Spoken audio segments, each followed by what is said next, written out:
Hello arm wrestling fans, in today's video we will talk about Arsen Liliev. Devon Larratt feeling confident going into the Levan match, but should he or will he get another rematch opportunity if he loses this match as well? Engin Terzi's comments about Devon Larratt and Bowen, and Bowen's response to Engin Terzi's comments about him, and finally Vitaly Laletin getting called out for the #1 left-handed arm wrestler super match. Let's start. In the recent interview with Engin Terzi, Arsen Liliev claimed to never have any kind of table time in his entire career except for the very beginning days when he used to train with his coach, and that was about it. In the last 4 prime years of his career, he never did any table training because he believes it's a way to get injured and he can get as strong as he wants or as much as he can even in the gym without any table training. Now this is one legend of the sport who has defeated even Brzenk, but John is the ultimate GOAT who has the exact opposite philosophy when it comes to arm wrestling training. He mostly did only table training with just some occasional lifting in the gym. So 2 different training approaches can get you to the top, and there's the proof. So this is what Arsen said. I have been away for 11 years and I want to reach the top again. Brandon is powerful, but I have to beat him to keep the motivation for my main goal. He also told Engin that he never competes except against guys in the super heavyweight category unless he is completely sure that he is going to win. So this automatically implies that he is completely sure he is going to defeat Brendan Alcesser on April 20 in his comeback match after 11 years. And he also made a bold claim that he would rather quit arm wrestling if he loses to Brandon. Now some people may say that this is not the right way to approach things, but I think if you have a goal to be #1 in your weight category and you are clearly not satisfied with being the 5th or 6th or 8th best guy in your weight category, then probably it's the best thing to quit if you lose to a lower ranked guy like Brendan Alcesser. So if Arsen loses this match, I think he will be in a much worse position than Alexei Vovoda when he lost to Brzenk. Devon Larratt uploaded a photo in his Iron Man shirt where he's looking absolutely massive and ripped at the same time while weighing only around 264 pounds. Persistence prevails when all else fails. I am quite sure that this is not the first time Devon is quoting that. I think he did that before the Siplankov match as well, and he won that match. This time the battle is much more tough. If you remember, Devon uploaded a video titled "My First National Title" from 1999, and even in that competition he was wearing the same Iron Man shirt. So maybe it holds a special place in his life, and it means that he may be approaching victory because he won the Iron Man, he won the Nationals Championship, and now he's kind of looking forward to those moments or looking backwards towards those moments. So one question. Devon initially said that he would not like to have a rematch against Levan as soon as he lost to Levan back in 2022. The question is now he is the deserving guy. And we all are thinking, at least most of us, that there will be no third rematch if Devon loses again. But the question is, what if Devon is still the best guy? What if he beats Gennady Quickvinia and still there is no one else? Should Devon get another rematch in that case, or should he drop down to 115 kilos to defend the title and 105 kilos to win a new title?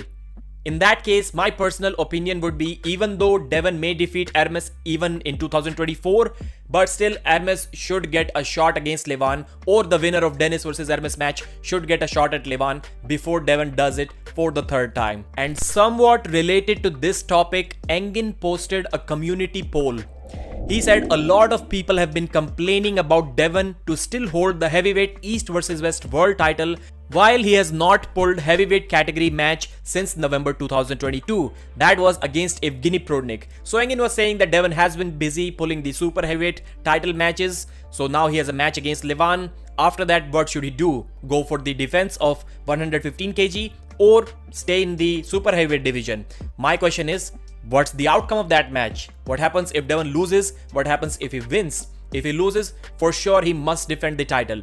But if he wins the title or defends the super heavyweight title against Levan, then I don't know, maybe he should stay in that category. And while we are hung up about this Devon Larratt title issue, Barbora Bachiova has also not defended her super heavyweight title that she won against Gabriela Vasconcelos in over a year, and nobody's talking about her. So Engin put out a community post asking, would you like to see Barbora versus Egle Vaitkute on this April card?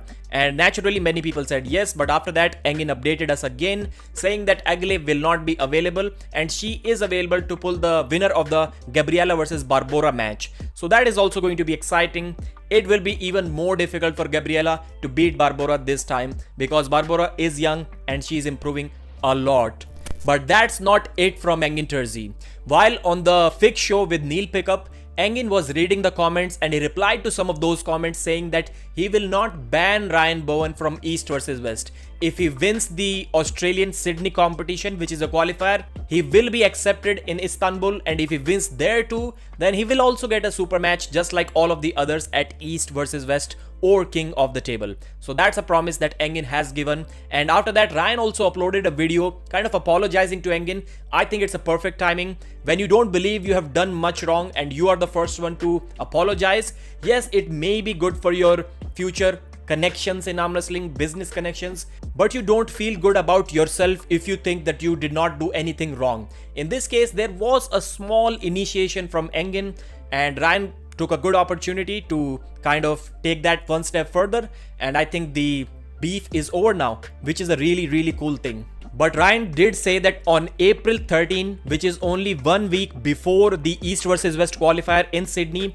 there will be a 8-man event at AWE. So Ryan will be competing in that and he will be tired after that. But the question is, if all of the top 8 guys are competing there, then everyone is going to be tired, and I think Ryan can still place number 2 at least in the 105 kg category of that qualifier. That will be difficult. Let's see. So Kamil Jablonski recently called out Vitaly Laletin for a left arm super match. I was surprised to see Vitaly not getting an opportunity against Artem Morozov before Ivan Matyushenko got that opportunity, but anyways, it is what it is.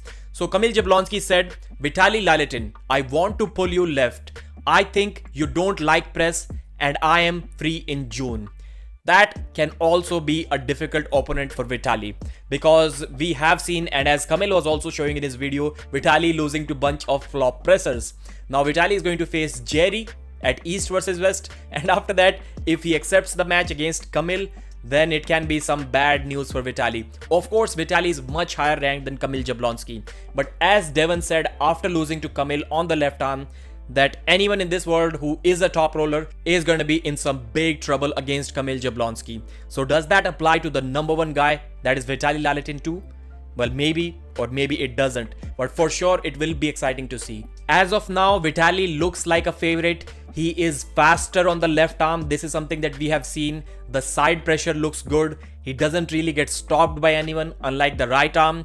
So maybe he can go through Kamil Jablonski. But speaking about speed, there is no one as fast as Kamil Jablonski. Maybe Ivan Matyushenko was, but that was on the right arm. And Kamil has said publicly multiple times that in some cases, especially in the press, his left arm is about 20% stronger than his right. So now Kamil has defeated Cody Spermerit and Devon Larratt back to back. I think that kind of immediately puts him in the maybe in the top 5 in the world. Who knows? He has performed great lately, especially with the left arm. Tell me in the comments if you want to see this match and who would win. Please like the video, subscribe to the channel, and I'll see you again.